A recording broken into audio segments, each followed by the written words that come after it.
Hey everybody, so this is going to be a slight departure from the saltwater rebuild series. Had a request from Turtleman221 to do a video on the MR2 skimmer here. He's thinking about purchasing one, so I figured I would honor that request. Couple quick things about the MR2 skimmer. It's basically got basic components here. Water is coming in through here. This is where the air comes in through this little venturi. We've got a little adjustable cap here. The more I turn that, you might be able to hear that increase there. You see the bubbles increased over here. That would be for a wet skim. That's not how I like to do that. Guess I should have paid a little bit more attention before I did that, but no big deal. I was planning on turning this whole thing off anyway. So we'll go ahead and do a quick teardown of this. So, Turtleman, I do apologize for not having better lighting here. Basically what we're looking at here is this is the Turbo C pump.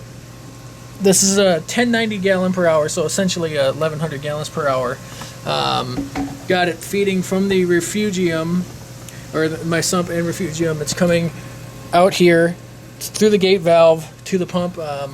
Basically only using the gate valve as a complete water shutoff. I'm not using it to regulate flow to the pump, although I probably could. I don't really see a good reason to do that. Just have it coming up through the connector, through the spa flex, and then out the other side. Fix the lighting there, and you can see I just drilled a hole through the side there, and that's where that's there. Out of my aquarium setup, there are really only two pieces that I have that are not new. This skimmer is one of them. I got it from somebody gently used, and the sumper is the other piece. The guy I got this from actually had a ball valve here to control the flow. I figured that would probably be a good idea, but it just didn't work into my situation. I was confident with the new pump and everything else, so I decided to bypass that. I could still put that in place here if I wanted to. I just have chosen not to at this time. This, we've got the input coming in here. Water comes through here, flows through the chamber up through here. Back here, that white thing with the red knob, that's another gate valve for the return. I can use this to, as I tighten this, the water level in the chamber goes up. If I reduce it, the water level in the chamber drops. So I'm going to go ahead and just reduce this. I'm going to move this camera over here real quick as I do this. And you're going to watch the water level drop in the chamber, because what's happening is I'm not restricting the flow as it goes through here. As I open the flow a bit, there's no reason for the water to rise in the column. So let's see here. I'm just kind of slowly opening this, return to the sump.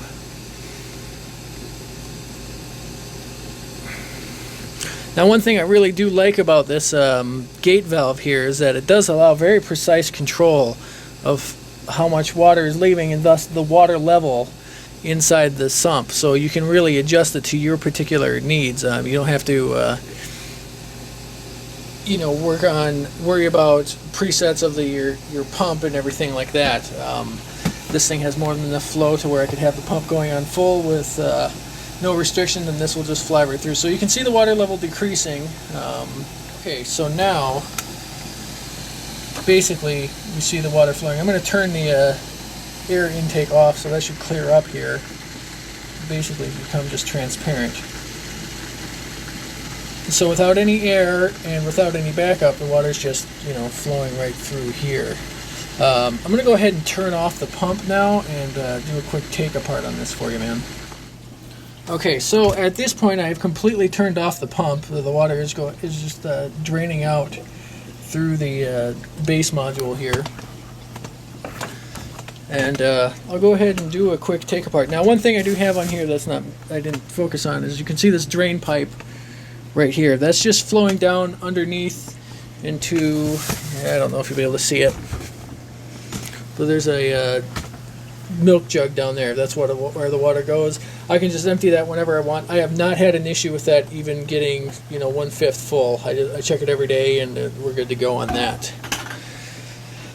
So again, this is for the MR2 skimmer. The design from this is probably not particularly different than a lot of the other protein skimmers out there, kind of this grade. You just got your little I believe these are nylon, or some sort of plastic connectors. I'll try to speed this up on the YouTube. We can twist that, take that portion off, and drip salt water all over the place. This does have a fairly significant sealing ring right here. There's not a groove in this. And I apologize again for the lighting. Let me try to fix that. There's not a groove in this top plate, but the groove is right in here. So this fits nice and snug in there. I'm going to go ahead and wash this off, of course, now that I'm starting to take this out. Next would be the lower plate. This will just twist off. And yay for me. I'm going to throw a towel down here so that I don't get my carpet all wet. That's how we got into this mess in the first place. So, kind of looking into the belly of the beast, so to speak. I'm not going to take this off right now because I'm just a bad video host and I just don't want to deal with that hassle. My overall impressions of the skimmer, I'm honestly very, very impressed with it.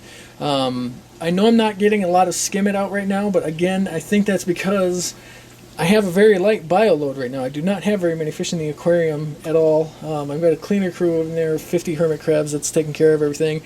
And I've got 250 pounds of live rock in there. So that's basically, you know, handling a lot of stuff for me.